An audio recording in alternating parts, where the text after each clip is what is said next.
In this video, I'm going to take you through Soupedecode. This is a room in TryHackMe which majorly focuses on Active Directory exploitation. So let's get started. We have here the title Soupedecode 01, test enumeration skills on this boot to root machine. So let me scroll down.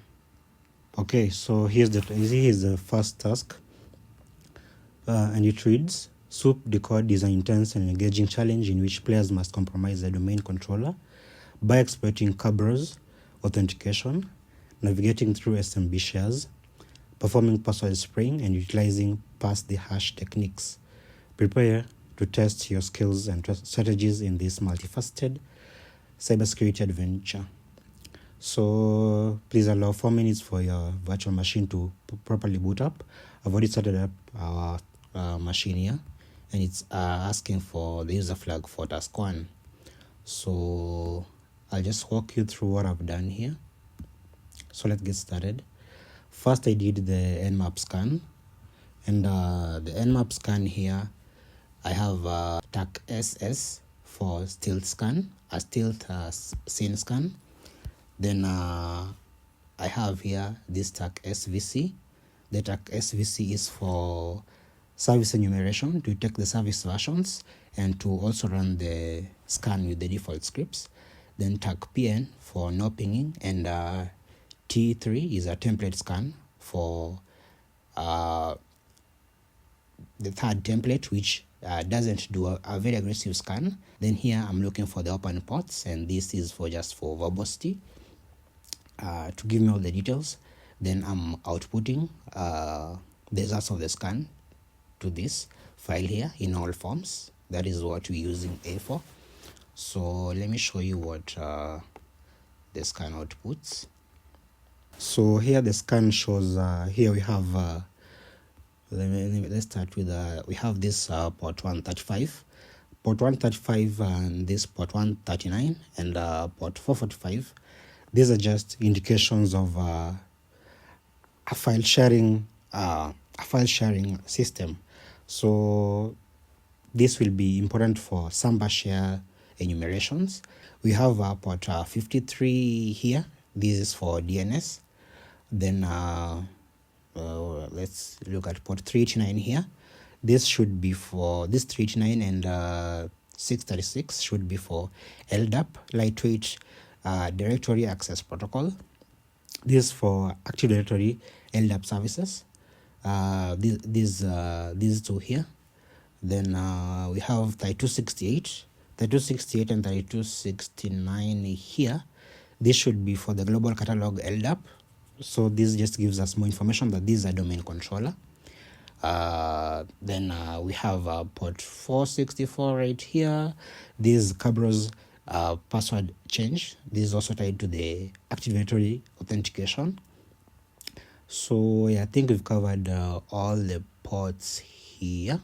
So after performing the Nmap scan, because you already know that you have Samba shares that are open on this machine, I went straight to perform to check if I can do an anonymous authentication, because we have the Samba shares. So here, as you can see, I used the SMBClient with the tag Impacket L to list the shares that are around this domain controller over here, with the tag N to show that I'm trying to do an anonymous authentication with no password here. This is what the tag N is for. So here we have several shares. We have the admin, we have the backup, we have the C, we have the inter-process communication share here. We have the net logon for the logon scripts.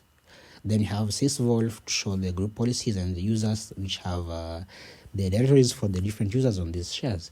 So let's proceed. After that, I proceeded to try to log into one of the shares. I tried this backup share, because backup looks juicy. It's not normally on the domain controller. So here I use this and this command here, /backup, to specify the share that I'm trying to log on to, with tag N again to show no password, anonymous authentication. Then here I saw that it denied any entry. So yeah, I exited this. This deal is just for trying to check if I can see any shares, but I'm denied access here. So I further continued to use Enum for Linux, the next generation one. This is the new Enum for Linux from the prior one, which was just Enum for Linux without the next generation NG here, the add-on. So this A is just to show that I'm trying to look for all the services that runs on this domain controller for just a thorough enumeration. So here we got the information we got here is just similar to what we got in the Nmap, just to confirm that this is indeed a domain controller, and it runs the services that we saw on the Nmap scan, the LDAP, the Kerberoasting and all that. So next I went to use I went on to try and use this Kerbrute here. So since I already confirmed that this target is a domain controller for the soupedecode.local, that's the name of the domain controller. The next step was to enumerate the valid active directory names. So for that I used this Kerbrute, as you can see, this tool here, a tool designed to brute force or enumerate users against a Kerberoasting key distribution center. So yeah, I was enumerating the usernames. So here this is the user enumeration. Then TACDC to specify the domain controller. This is my IP address over here. Then this is the domain name, soupedecode.local. Then I used this word list, these top usernames. And right here, as you can see, it gave me the results here. I have guest, admin, and administrator. So already I have 3 names that I've spotted on this here. So now that I've confirmed that, let me just a minute. Let me scroll here so you can see what I did next. Okay. So here, because we have now 3 valid names, I tried to use netexec. Netexec is the newer version of the crackmap exec to use guest and with no password. And now what I tried to do here is simply to I wanted to see how far I can push the access with using this guest with no password. So here, as you can see, I'm just brute forcing on the relative identifier values to enumerate the domain accounts that are on this particular domain controller. So as you can see here, I got so many results. I'll just scroll so you can see. There's so many results. As you can see, it goes all the way to around 2,000. So let me just continue scrolling here. Quite a long list over here.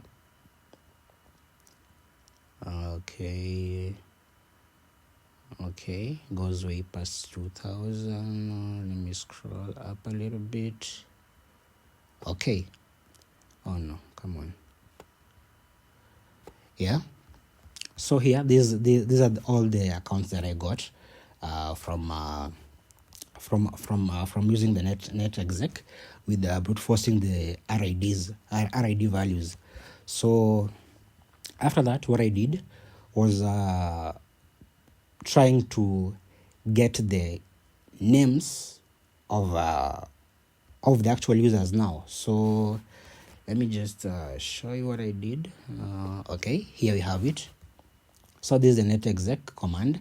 I'm specifying the share, the protocol that I'm trying to use, the Samba share, SMB, the protocol, the domain controller IP address here, then the user guest with no password because it's possible now. Then relative identifier brute forcing. Then I'm specifying that I want to grep it from where it shows the SID type user and use this awk utility and this field operator. And I know you might be wondering what these 4 backslashes are for. The 4 backslashes just are trying to extract the username part of this. Let me just scroll up and show you this in real time. Yeah, so here we have this particular a backslash here. So apparently you see you saw four backslashes, but here we have one backslash. And the thing is, the awk and the f, in bash, a single backslash is also an escape character, but also the field separator also has also interprets it as another backslash. So we need 4 of them in order to show that we are escaping one. I know it's a little bit confusing, but just know that awk interprets 2 backslashes as a single literal backslash. So that's why you need 4 of them. So yeah, awk interprets 4 backslashes as 2 as one. So that's why you need 4 of them. So after that, I printed. Okay, let me take you through this. After that, I took the second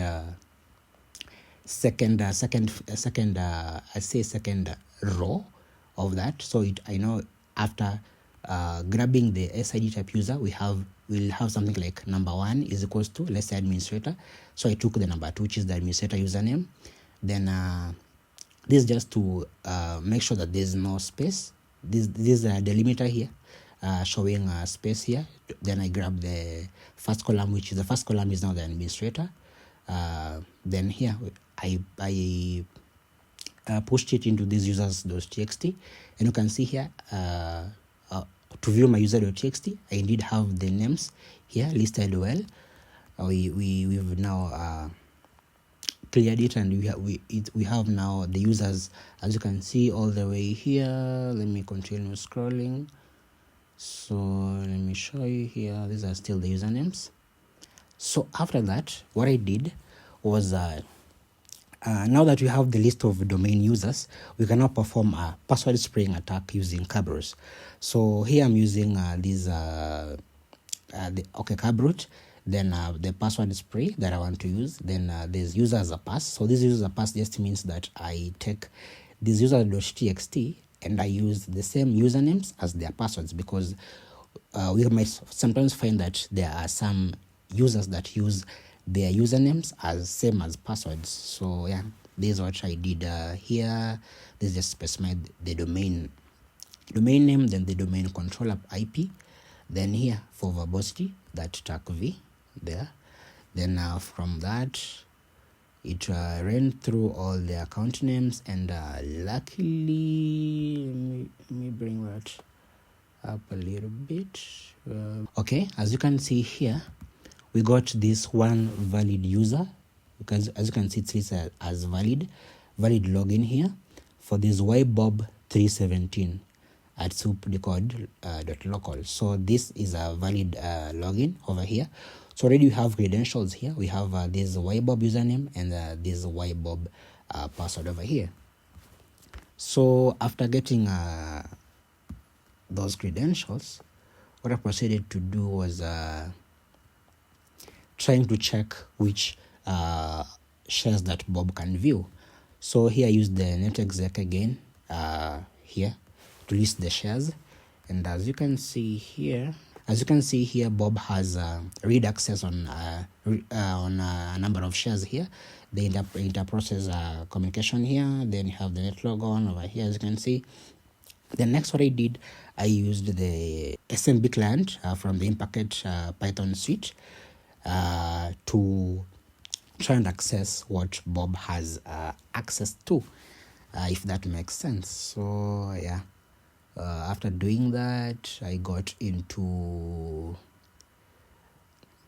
you can type help here to show you what the commands for using this Impacket tool is. So these are all the commands that you can use while in this Impacket tool. Then let me show you what I got. So yeah, I just went into, if I can scroll it well. So I first got into listed the shares. You can see you have the same shares: admin, backup, C, IPC, net logon. Then this is like selecting the user's share. So I did use users. Then inside the users, I did ls. Then in ls, I went to this particular user that we already have. This ybob317. Then I did ls again. Then after doing ls again, now we go to desktop. Then under desktop, we now go to the user.txt, and the user.txt is this particular string here, string of numbers. So let's just grab this, Control Shift C, then let's paste it here.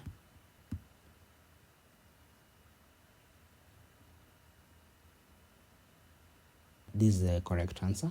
So next, what I did, I went into Kerberoasting. So here's the thing. As you all know, Active Directory is the backbone of most computer networks. Yeah, it is used for managing users, groups, and services. So among the accounts that are run on the Active Directory are service accounts. So service accounts run critical services such as SQL servers and web applications and other services. So each service has let me show you this by just showing you a simple flow chart here. This VM is hanging here. So let me first say this. So each service has a specific service principal name, SPN, and this identifies it for authentication. So Kerberoasting is an attack that targets these accounts that I said, the SQL server, the web applications. So Kerberoasting attacks these accounts, and the attacker first identifies the service principal names, then requests the Kerberoast tickets from the domain controller, which contain the hashes of the service account passwords, and finally attempts to crack the passwords offline. So here's the thing. The attacker here requests the ticket granting service from the domain controller. The domain controller returns the ticket granting service while it's encrypted. Then the attacker uses the tools that he has to extract the hash from the ticket granting service and obtains the service account password. So here's the thing. This is very dangerous because the service accounts often have high privileges or are used in scripts, and compromising them can allow attackers to access databases, servers, or escalate to domain admin. So the thing about this whole Kerberoasting thing is that Kerberoasting doesn't exploit a vulnerability per se. It abuses normal Active Directory operations to manage to exploit this what looks like a vulnerability. So just get it from me that Kerberoasting is about an attacker requesting a ticket granting service from the domain controller. The domain controller returns a ticket granting service while it's encrypted. Then the attacker uses the tools that he has, such as John the Ripper or Hashcat, to extract the hash from the ticket granting service. Then finally cracks the hash, then obtains the service account passwords, and now he can continue this exploitation or the privilege escalation. So let's continue. Let me take you back to where we were. Let's get back here. So what I did here, I used Impacket again. So here I used Impacket. Then when you use Impacket on this one, you first specify the domain controller name here. Then with the username that you got and the user password that you got, then you put this tag request. This tag request just shows that you're trying to request for. You're trying to request for it. Let me think. What was it about? Just know that you're trying to make a request, and the user's file here is the user.txt that we had already gotten all those user account names. Then this is the IP of the domain controller. Then I output them to the hashes.kerberoast here. So just get this command here as it is. Then let me try and scroll here. So after doing that Kerberoasting, here is me trying to view the hashes of the Kerberoast that we've done here with the Impacket. Then out of these hashes, what I'll show you is grab all these hashes and okay, you already have them under this hashes.kerberoast file. Then what you do, let me just open mousepad here real quick. I'll open mousepad, then what will you do? Let me open that file, the hashes.kerberoast file, so that you can see something here real quick. Here it is. Open it here. Then you look for one particular file. So go to this search, then search for file _svc. So this here is this is the TGS that you want to grab. So grab this until here, then no, actually it's until here. Yeah, it's until here, sorry, it's until here. So grab it, then you can put it in a file _svc as the name suggests, .txt. Then after grabbing it, so yeah, after getting the file, I got into Vim and pasted the file there, named it file _svc.txt. Then as you can see, it's here, nice and neat. Then I used John the Ripper with this format, the Kerberoasting, to get a granting service. Then with the word lists, the raw keyword list, common word list. Then here's the file name here. Then after that, I got the results here. Let me scroll here. I got the results here, as you can see, John show. Then here it is here. When you run the John Ripper command with the file _svc.txt, you'll just get the password. Then here what I did, I used netexec to now use this particular username with this password here, and it shows here it has access to quite a number of files here. So what I did next was using this where is it here now. So what I was now trying to do is accessing this particular the SMB share with this username, yeah, or account name, yeah, with this password. Just do this and add this then put at the IP address here. Then you get into it the same way you got into the previous SMB share. Then you just navigate and you will get this where is it, there's a .txt file here. Okay, here. So you get into the backup share, which was already inside there. You use backup, then you do ls, then you get this backup extract.txt. Then you do get to download it. Then as you can see, it's here. So these are NTLM hashes. This is the account name, the machine account name. This is the RID numbers, the relative identifiers. Then this is the LM hash, which is not used these days. Then this here is the NT hash, which is now what we need to crack. So what I did here, I took all the account name, then with this delimiter here of this colon here, then F1 just to specify the first field here. Then I got the account names here. Then I did the same for these hashes here at field 4, these NT hashes, because we need the account name and these NT hashes, these field here. So this for each of these rows here. So I put each into their own machines and hashes. Where is that?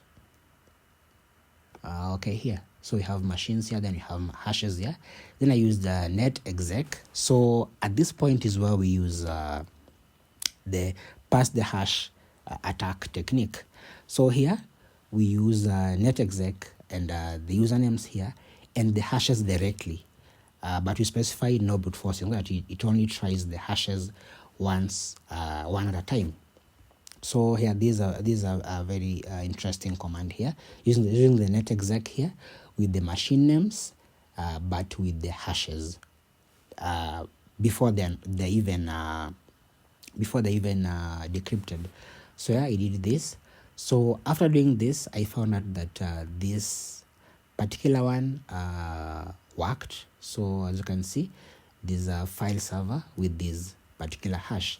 So at this point, I'm going to take you through this. What I did next, at this point, you can decide to use either PSExec or WMI exec or Evil-WinRM.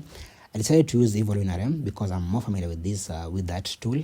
So let's get to it. So here I'll just do Evil-WinRM Windows Remote Manager, I believe. Then tag I. Then I specify. Let me see here. What do I need to specify here? The IP address, we have 10.10.215.138. Then the next thing you need to specify is the user that you are trying to access it with. So the user is, you put it inside the columns so that it doesn't interpret it as something different, but it's this file server here. This is the user, file server.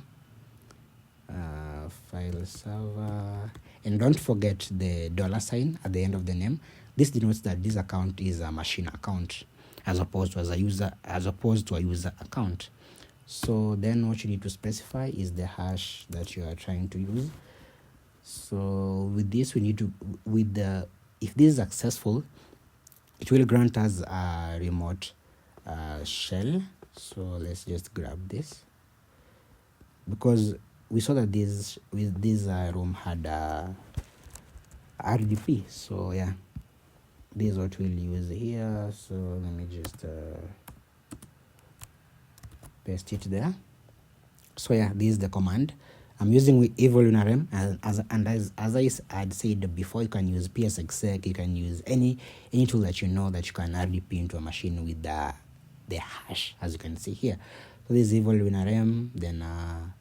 Then here we have the IP address, then you have the account name, machine account name, then here we have the hash denoted by this tag uppercase H. Then let's just wait for it.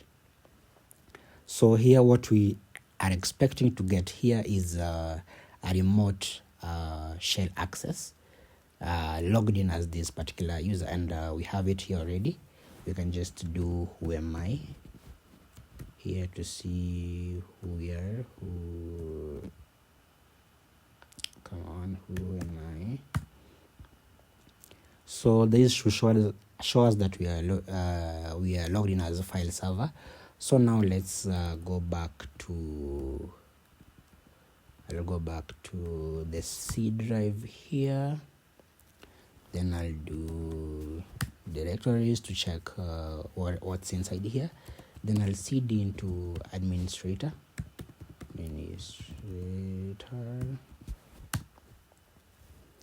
Then after this, let's see what is in administrator over here. Then I'll cd into desktop.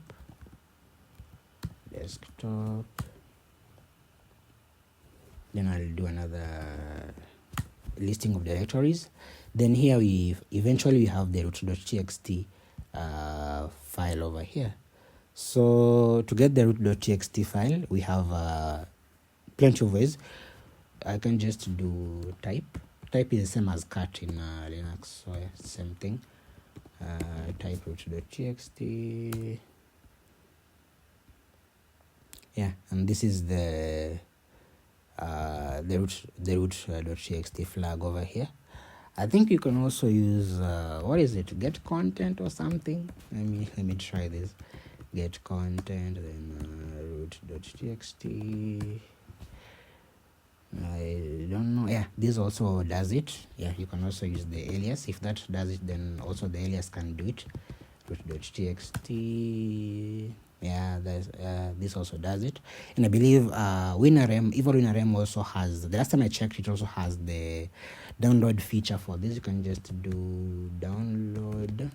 It has this download utility, download things from a remote machine. So download root.txt. I believe it still works. Let me hope so. Yeah, as you can see, it's downloading here. Yeah, progress is 100%. So yeah, that still works. So you have these four methods to get the root.txt flag. So at this, you're done with the machine. You can go ahead and look around with the machine. Try different options with this machine, but I'll just exit here.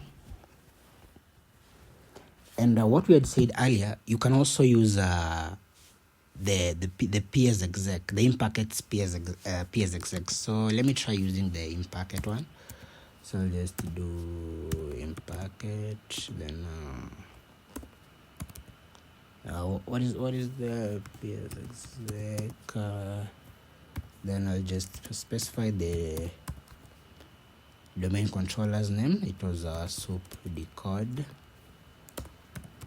Decode.local. Then / the account's name. So account is a file server. Then with the $sign, don't forget the $sign. It's very important. This is a machine account, so it uses the $sign. So yeah, the $sign here. What's happening? It's kind of, the machine is kind of hanging, the virtual machine, but okay, what's happening here? Let's go back. Yeah, then you specify the password now. The password was password 123 with those exclamation marks. Then you close it with this apostrophe over here. Then you do at the IP address. So ours is 10.10.215.138. Then you specify the hashes that you're trying to log in with. So our hash is can I just grab it from up here? Let me see. Scrolling here is it's quite a headache, but let's try to grab the hash. Well, yeah, here's the hash here. So just grab okay, let me grab it from you need to grab it from this delimiter here. Okay, we have it. Control-Shift-C. Now let's come back here and paste it. Control-Shift-V over here. Now we have it. This is the entire command using a PS exec. These are Python's Impacket from the Impacket suite. So you can use either Evil-WinRM or this PS exec, or WMI exec also, I believe, does the job, but I haven't confirmed. I'll do that immediately after this. So yeah, this should also do the same job. As you can see here, it's loading nice and easy.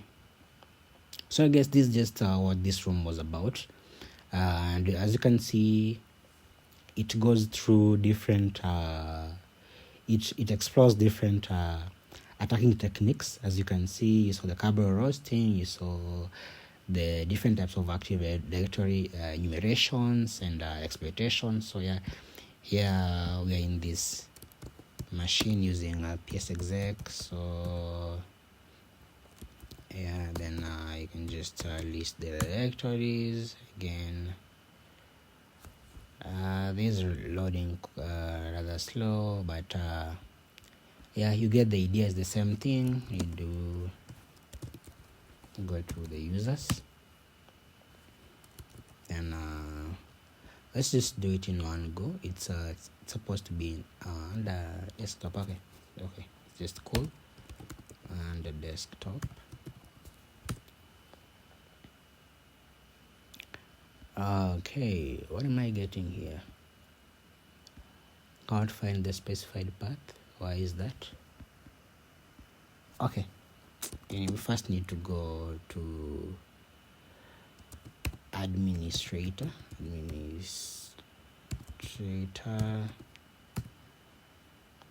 Then now we can cd to desktop. Then let's just list what we have in here. Then it's the same thing. We have the root.txt, and yeah, it's the same thing. You can just check it out. Same root.txt, and yeah, that was it about this. What is the name of? Okay, why is it copying this? Let me delete this first. Let me grab the root.txt flag first. Then let's close that. So that was it about the Soupedecode 01. So yeah, it's mainly about Active Directory, and funny thing, it goes through techniques that I've seen somewhere in these in the Active Directory basic enumerations and basic authentications. It's a room here on TryHackMe. You can also check it out to brush on your skills about exploiting Active Directory. So yeah, that was it about Soupedecode 01, and yeah, that's the answer. So yeah, I hope you learned a few new things about Kerberoasting, pass the hash techniques, password spraying, Kerbrute, all those tools that we've used over here. And yeah, let me know if you have any challenges in doing this room, and I'll see you in the next one.